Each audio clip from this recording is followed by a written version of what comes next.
नमस्कार। इस वीडियो में हम जानेंगे ब्रिज कोर्स गणित भाग 1 स्तर 3 से 5। चलिए शुरू करते हैं। हमारे पास संख्याएं चैप्टर के अंतर्गत है। बिना दोहराए दिए हुए अंकों का प्रयोग करके 4 अंकों की सबसे बड़ी और सबसे छोटी संख्या लिखें। हमारे पास सबसे पहले अंक दिए गए हैं 2874।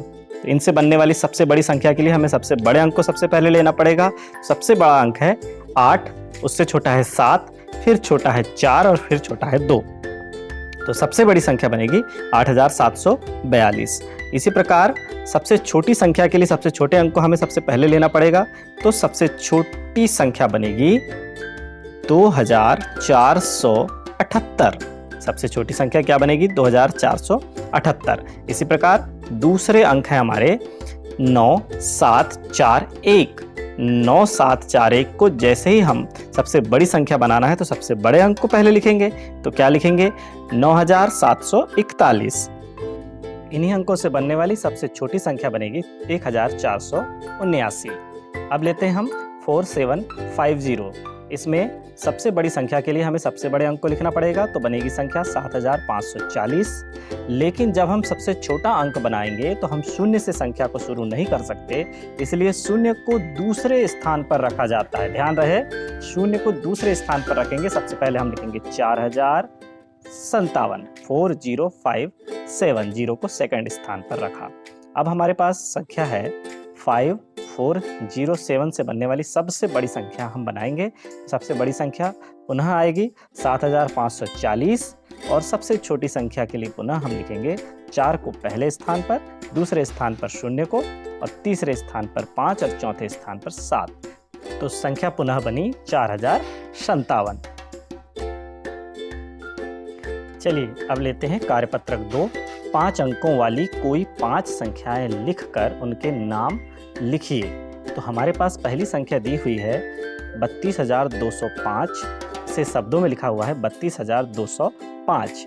अब हम दूसरी संख्या लेते हैं 99999, 99999। तीसरी संख्या मैंने लिया 72735 जो बनेगी 72735। तीसरी संख्या है 33033 जो कि 5 अंकों की है, इसलिए बनेगी 33033। फिर हम लेते हैं अगली संख्या। अगली संख्या है हमारी 14164। इसे शब्दों में लिख देंगे 14164। चलिए अब ले लेते हैं अगली संख्या। अगली संख्या है 10010। 10010 को पढ़ेंगे हम 10010। 10010 और अंतिम संख्या है 19755। 19 फिर 7 फिर 55, 19755। कार्यपत्रक 3 5321 में प्रत्येक अंक का स्थानीय मान बताएं। तो चलिए यहाँ देख लेते हैं कि हमारे पास संख्या है 5321। तो इकाई में है 1, तो 1 का स्थानीय मान होगा 1। लेकिन दहाई में है 2, तो दहाई में है इसलिए हमें क्या लेना पड़ेगा? 2 और उसके बाद एक संख्या है इसलिए एक शून्य। फिर सैकड़े में है 3, तो 3 का लेंगे 3 और उसके बाद 2 संख्याएं हैं 2 और 1, इसलिए लगाएंगे 2 शून्य। और 1000 का अंक है 5, तो 5 के स्थान पर आएगा 5 और उसके बाद 1 2 3 संख्याएं हैं इसलिए लगेंगे 3 शून्य। तो 5 का स्थानीय मान होगा 5000। नेक्स्ट है 545 में प्रत्येक 5 अंक का स्थानीय मान बताएं। तो हमारे पास है 545 में 2 5 हैं, एक इकाई के स्थान पर है और एक सैकड़े के स्थान पर है। हमें दोनों का स्थानीय मान बताना है। तो देखिए सैकड़े के 5 का स्थानीय मान हो जाएगा 500 अर्थात 500। इसी प्रकार इकाई के 5 का स्थानीय मान हो जाएगा 5। आगे है 3334 में प्रत्येक 3 अंक का स्थानीय मान बताएं।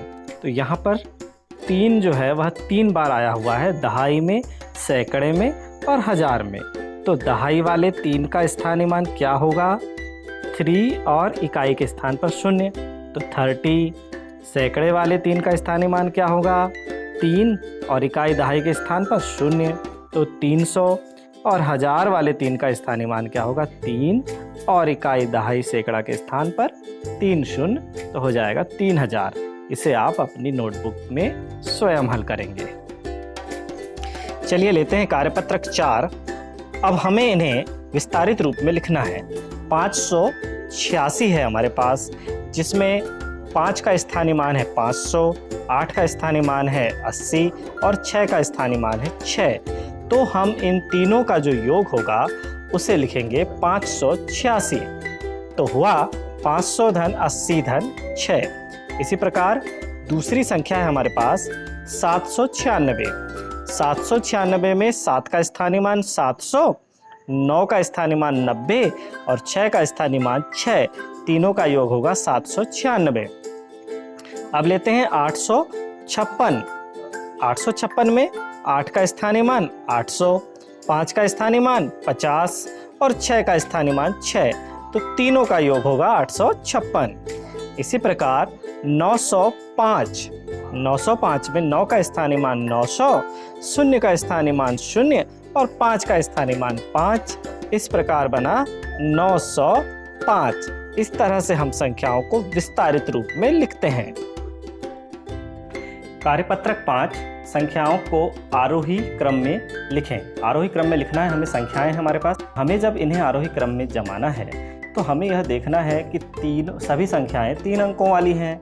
इकाई दहाई सैकड़े का अंक यानी हमारा सबसे बाएं का जो अंक है वो सबसे छोटा होना चाहिए। सबसे छोटे से सबसे बड़े की ओर हम लेकर जाएंगे। तो सबसे पहले आएगी संख्या 126, फिर 178, फिर 228, फिर 336, फिर 368, 385, 418, 420, 516 और 670। अगला आरोही क्रम है 139, 225, 335, 385, 412, 445, 519, 617, 625 और 889। अब लेते हैं तीसरा नंबर। तीसरे नंबर में है सबसे पहले 155, 274, 335, 395, 466, 529, 644, 791, 875 और 919। इस प्रकार छोटे से बड़े के क्रम में हम लिखेंगे। यही क्रम आरोही क्रम कहलाता है। चौथे नंबर का आरोही क्रम है 166, 218, 365, 477, 535, 615, 645, 788, 886 और 988। अब अंतिम 5वें नंबर का आरोही क्रम है 119, 172, 290, 395, 488, 545, 625, 745, 789 और 965। यहाँ पर हमारा आरोही क्रम समाप्त होता है। अब हम अगले क्रम में लेते हैं संख्याओं को अवरोही क्रम में जमाना। संख्याओं को अवरोही क्रम में लिखें। तो सबसे पहले सबसे बड़ी संख्या को हमें लेना है। तो हम देख रहे हैं कि सारी संख्याएं, देखिए यहाँ पर पहले वाले प्रश्न में 4000 से ऊपर की हैं। 4422, 4010, 4242, 4222, 4210 और 4220। तो इन सभी संख्याओं को हमें जब अवरोही क्रम में लिखना है तो सबसे पहले आएगा 4422, फिर आएगा 4242, फिर 4222, फिर 4220, फिर 4210 और अंत में आएगा 4010।